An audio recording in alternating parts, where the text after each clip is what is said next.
25 வயசுல நடிக்க வந்தவர் 75 வயசுலயும் தொடர்ந்து ஹீரோவா நடிச்சிட்டு இருக்கார். இந்த சாதனை வேற எந்த சினிமா துறையிலயாவது, அதாவது வந்து நான் சொல்றது வந்து கேரளாலேயோ கர்நாடகாலேயோ இல்லை வந்து பாலிவுட்லேயோ இருக்கா அப்படின்னா கிடையாது. அதாவது வந்து ஒருத்தர் ஹீரோவா நடிக்கிறது முக்கியம் இல்லை.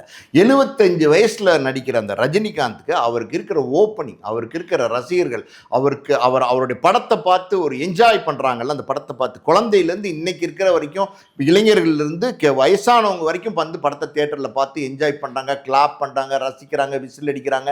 எப்படி இது நடக்குது அப்படின்னா யாராலையுமே கண்டுபிடிக்க முடியாது. உண்மையாலுமே இது ஒரு மேஜிக் தான். அதாவது நான் ஒரு ஒரு 25 வயசு பையன் அவனுடைய படத்தை வந்து இந்த அளவுக்கு வந்து ஆடியன்ஸ் என்ஜாய் பண்ணி ரசிக்கிறாங்க அப்படின்னா அது வேற. ஆனால் 75 வயது முதிர்ந்த ஒரு மனிதரை வந்து இந்த அளவுக்கு கொண்டாடுறாங்க அப்படின்னா அது எப்படின்னே தெரியல. அதாவது ரஜினிகாந்த் அப்படின்னா நீங்க சொன்னீங்க பாபா வந்துச்சு, இன்னும் என்னென்னமோ படங்கள்லாம் வந்துச்சு, ரஜினி இல்லை, தர்பார் வந்தது இல்லை அப்படின்னு சொன்னாங்கன்னு. ரஜினி இல்லைன்னு கிடையவே கிடையாது.